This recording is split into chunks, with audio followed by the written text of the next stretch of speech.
En los decenios finales del siglo XVI, España inició un periodo de crisis económica y decadencia política y militar que se consumó en el siglo XVII. A principios del siglo XVII, España estaba arruinada y a mediados de la centuria había perdido grandes dominios territoriales y su hegemonía en Europa. Una serie de circunstancias confluyeron para llegar a esta situación. Las siguientes. La cesión del poder a los válidos. Estos eran secretarios de Estado que ejercían una gran influencia sobre el monarca y eran responsables de importantes decisiones políticas. La crisis económica.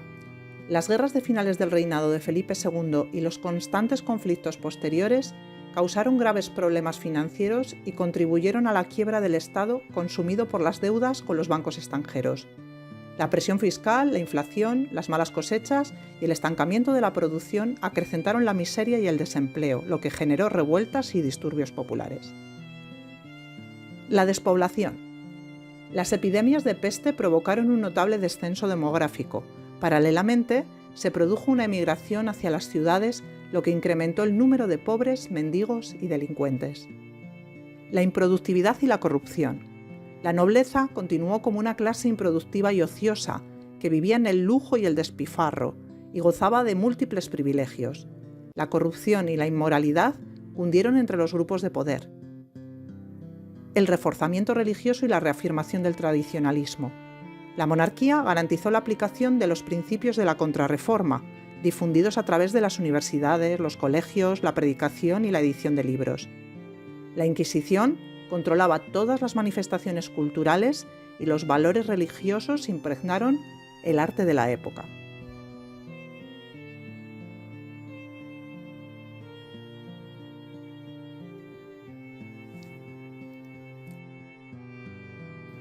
Estos son los reyes que gobernaron durante el periodo del Barroco.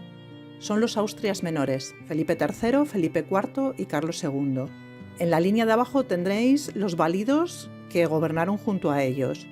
Y además he incluido los conflictos bélicos más importantes en los que se vieron inmersos. Vamos a centrarnos ahora en la literatura barroca.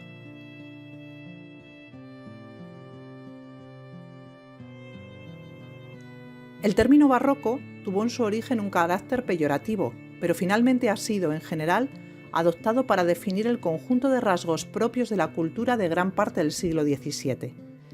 En el barroco se produce más bien una continuidad y una evolución de las ideas del Renacimiento que con el paso del tiempo acaba por imprimir a la cultura del siglo XVII unos rasgos diferenciadores.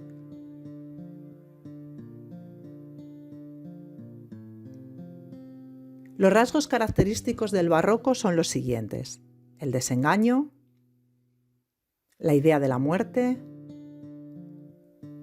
la idea de la vida como sueño, teatro o apariencia, el nuevo modelo de comportamiento humano y el pesimismo.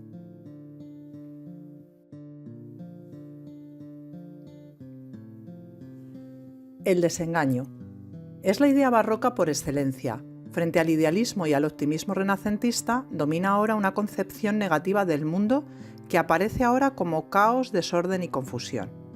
En el barroco se produce una desvalorización de lo terreno y vuelve a insistir en ideas medievales de la brevedad de la vida y la caducidad de las cosas. El tópico literario que se refiere a este tema es el tempus fugit.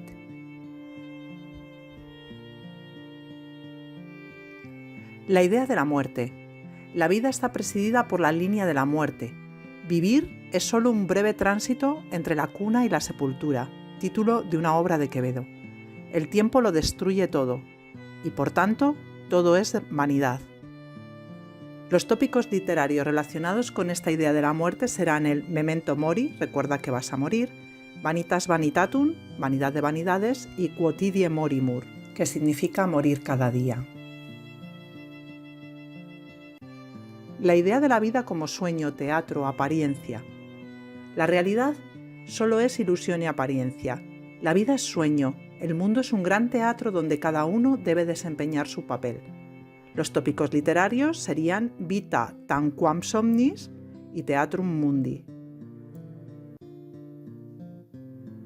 El nuevo modelo de comportamiento humano. El hombre barroco es un ser esencialmente desconfiado. Para sobrevivir en una realidad en la que las cosas no son como parecen, en la que todo está lleno de trampas, en un mundo tan engañoso, en fin, es necesario saber manejarse. El modelo de comportamiento viene sugerido en libros como El Discreto o El Oráculo Manual y El Arte de Prudencia de Baltasar Gracián. En ellos, la prudencia, la discreción, el saber ocultarse, el engaño, en definitiva, son las máximas que deben guiar la conducta de aquel que quiera triunfar o al menos sobrevivir. El pesimismo. El pesimismo barroco puede manifestarse de muy diversas formas, mediante la angustia existencial, mediante una actitud estoica, mediante la protesta o la sátira, mediante la evasión o la diversión.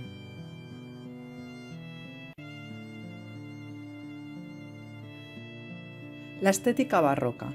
El barroco es una etapa artística enteramente distinta del Renacimiento. Afecta a toda creación, tanto intelectual como artística, y se inicia cuando los dos rasgos principales del Renacimiento son sustituidos por dos características típicamente barrocas. En el Renacimiento había una exaltación del mundo y del hombre y un equilibrio humanista procedente de la admiración por la antigüedad clásica. La primera se va a transformar en la profunda desvalorización de la vida y la naturaleza humana, y el equilibrio humanista en una tendencia a la exageración en el arte. Entre el Renacimiento y Barroco no hay ruptura, sino evolución. Los temas y recursos formales que el escritor emplea son los mismos que el autor ha manejado en el Renacimiento. El autor barroco debe esforzarse para crear nuevas formas con los materiales renacentistas. Literariamente, el barroco es la continuación de temas y formas renacentistas. El escritor conserva los hallazgos renacentistas, pero sin despreciar a los autores clásicos, se distancia de ellos, siguiendo su apreciación personal. Así surge un espíritu creador que presenta caracteres propios y definidos.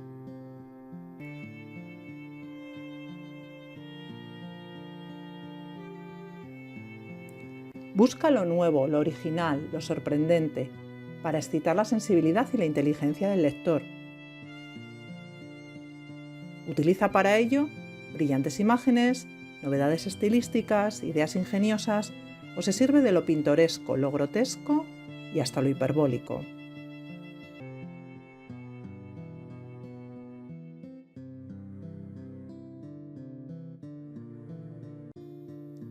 Sustituye las normas clásicas por su actitud individualista y capricho personal, tendiendo hacia la exageración de la realidad literaria.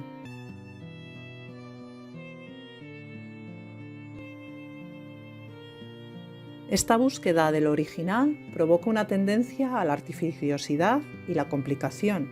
Como resultado, el mensaje se percibe entre exquisitas excelencias formales, creando un arte para minorías. El escritor considera que el goce estético y el esfuerzo personal del lector-receptor están en relación de proporción directa, es decir, el lector disfruta más de una obra cuanto más esfuerzo intelectual le exige su comprensión.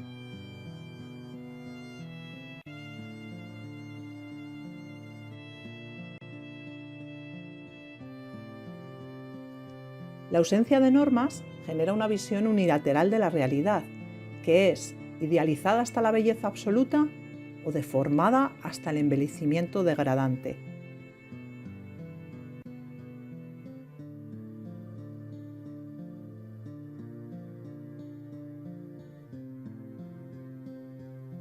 Es primordial el cultivo del contraste, fruto del desengaño y la incertidumbre vitales. Se manifiesta en la violenta oposición de elementos extremos, el placer de la antítesis o el enfrentamiento de lo feo con lo hermoso, lo refinado con lo vulgar, lo serio con lo cómico.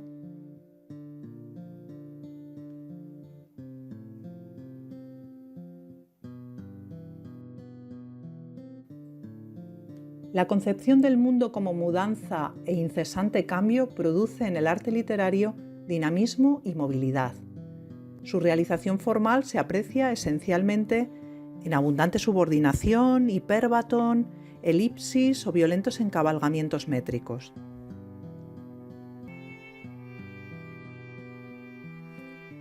El conceptismo y el culteranismo son las dos tendencias estilísticas dominantes en la literatura barroca española.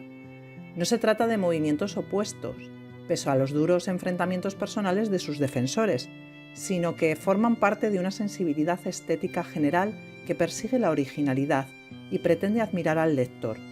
En ambas tendencias se rompe el equilibrio entre forma y contenido, entre cómo se dice y lo que se dice, defendido por la estética renacentista.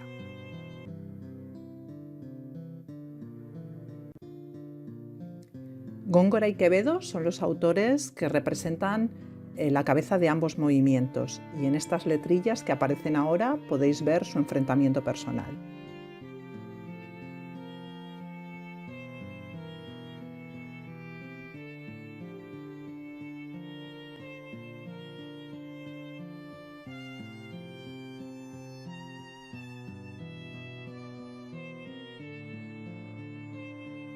El conceptismo se basa en asociaciones ingeniosas de palabras o ideas. Se tiende a un lenguaje conciso, lleno de contenido, para lo cual se juega con los significados de las palabras, los conceptos y sus relaciones más insospechadas.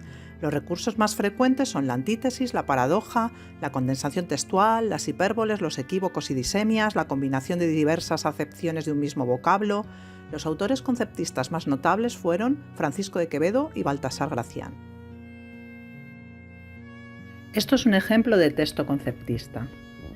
Padeció grandes trabajos recién casada y aún después, porque malas lenguas daban en decir que mi padre metía el 2 de bastos para sacar el as de oros. Probóse que a todos los que les hacía la barba a navaja, mientras les daba con el agua, levantándoles la cara para el lavatorio, un mi hermanico de 7 años le sacaba muy a su salvo los tuétanos de las faldriqueras. Murió el angelico de unos azotes que le dieron en la cárcel. Sintiólo mi padre, por ser tal, que robaba a todos las voluntades. Por estas y otras niñerías estuvo preso, aunque según a mí me han dicho después, salió de la cárcel con tanta honra que le acompañaron 200 cardenales, sino que a ninguno le llamaban señoría. Las damas dis que salían por verle a las ventanas, que siempre pareció bien mi padre a pie y a caballo. No lo digo por vanagloria, que bien saben todos cuán ajeno soy de ella.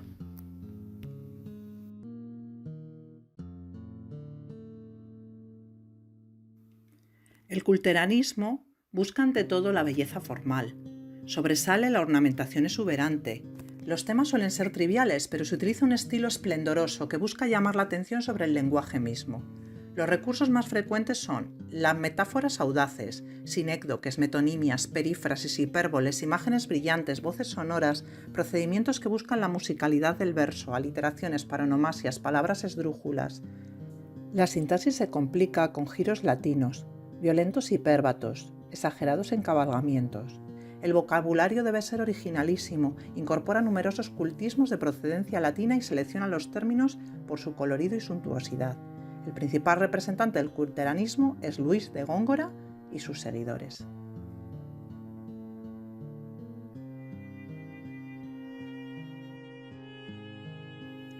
Un ejemplo de texto del culteranismo. Donde espumoso el mar siciliano, el pie argenta de plata al Lilíbeo, bóveda o de las fraguas de Vulcano o tumba de los huesos de Tifeo, pálidas señas cenizoso un llano, cuando no del sacrílego deseo, del duro oficio da, allí una alta roca mordaza es a una gruta de su boca. Seguramente lo entenderéis mejor leyendo los cuadritos del lado derecho.